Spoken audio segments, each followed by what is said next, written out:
Hello and welcome back to Niche Tea, where we talk about drama happening in communities you may not be a part of. Last time we talked about the vegan/dairy community and specifically the discord around the most recent round of the Good Food Awards for 2024. Today we're moving over to the beauty community and we're talking about something that you may have heard a little bit about so far that's been going on with a brand called Youthforia. Youthforia is a makeup brand. It's a small business which was started by a woman named Fiona Ko-Chan during the pandemic. The brand's differentiation point is that it considers makeup an extension of skincare. So their goal is to create makeup which is actively healthy for your skin, not something your skin has to necessarily recover from. They commonly promote it as makeup you can sleep in and also claim that that's part of their testing process in-house. And in only a few years since it launched, the brand has done really, really well. They've gotten 3 rounds of funding. In 2023, they were valued at $5 million and is probably a good amount higher than that now. The brand secured a retail distribution deal with Ulta, and reportedly since that initial deal, their footprint in-store, the amount of space that they take up, has doubled. And overall in 2023, they tripled their retail sales compared to 2022. So this is a brand that not only had a really strong start, but is very well positioned to continue growing into the future. Now, separately, something that's generally a big point of conversation within the beauty makeup space has to do with the variety and diversity of skin tones when it comes to skin products. Think like foundation and concealer. Namely, as you might imagine, there's very much a bias toward lighter skin shades when it comes to what brands are actually manufacturing and stocking. And this has certainly gotten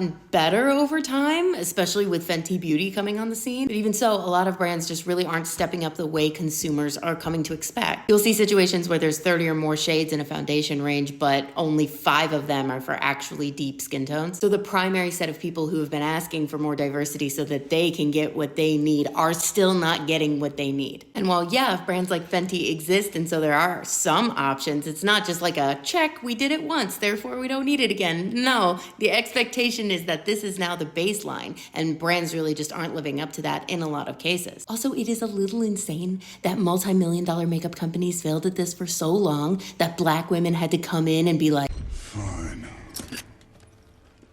I'll do it myself. Which isn't to say that there aren't any non-Black owned businesses which are doing it correctly. It's just a lot less common. So, what happened? Last fall, Youthforia ran into this same problem. They released the Date Night Skin Tint Serum Foundation, again with the benefit that you could put it on, it had medium buildable coverage, and that you could leave it on, you didn't have to take it off. And they had 15 shades. And the shades they did have leaned very light, and this became immediately apparent for a whole host of beauty influencers who weren't able to find a shade that would work for them at all. And people were pretty quick to give them that feedback, like, hey, we understand that you're a small business and it is harder for you guys to create these like massive shade ranges from the get-go, but this is not really what we would call acceptable. Generally going forward, you need to be including more of a diversity in your shade ranges from the get-go. Now, Fiona responded to that with a TikTok video basically saying, yeah, this was like a prototype launch. We were just trying to make sure that people like the actual formula, and we always planned on doing more, so don't worry. And she says she's just run into issues in the past where she's done like full extensive launches of a product and then that product failed and it put her more in the hole. So she wanted to do like a soft launch to make sure it wasn't gonna flop before she did the full rollout with all of the shades. She got some side eye for that, but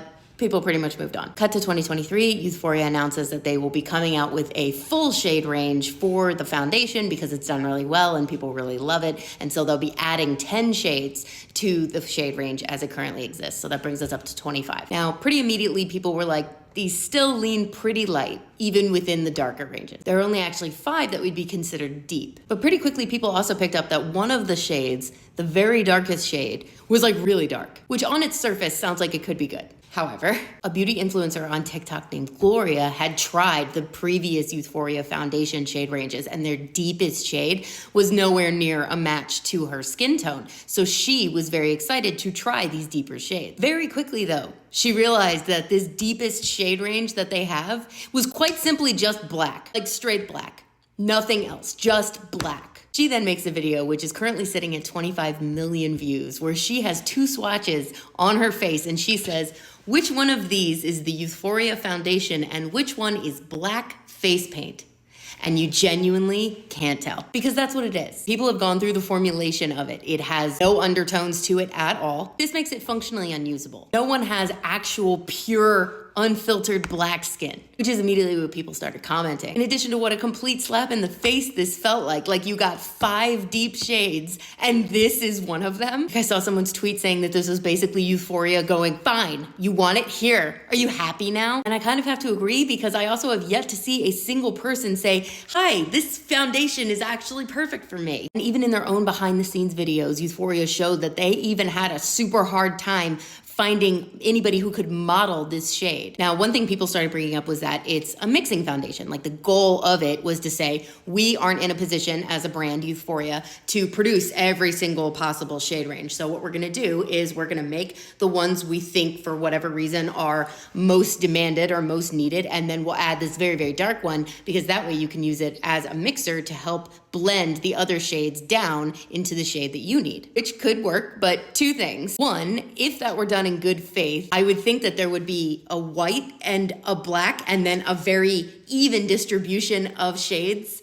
between that. It still leans very heavily toward light foundations, and you're telling basically black people, fix it yourself, figure it out. But 2, and more importantly, remember how I said that it's a straight black and it has nothing else in it? The fact that it doesn't have an undertone, according to basic color theory, as I've learned pretty extensively over the last few days, means that it will not mix well into any other foundation to create an actual new foundation color. It's turning everything gray. So the approach in terms of the product still doesn't make any sense, even if it is a mixer. And not for nothing, it's not marketed as a mixing foundation. Most of the time, my understanding is when that's the case and something is for mixing purposes, the brands are very clear about that in the labeling and description. There doesn't seem to yet be a follow-up response from Euphoria or Fiona specifically. I've seen some offhanded comments that Ulta may not stock the black shade, but they do have it available on their website, at least currently. So I don't know if that's an in-store thing or not, and they haven't said anything official that I can find about it. Outside of expressing the very understandable frustration that we are still facing this type of thing in 2024, people are using this as a good opportunity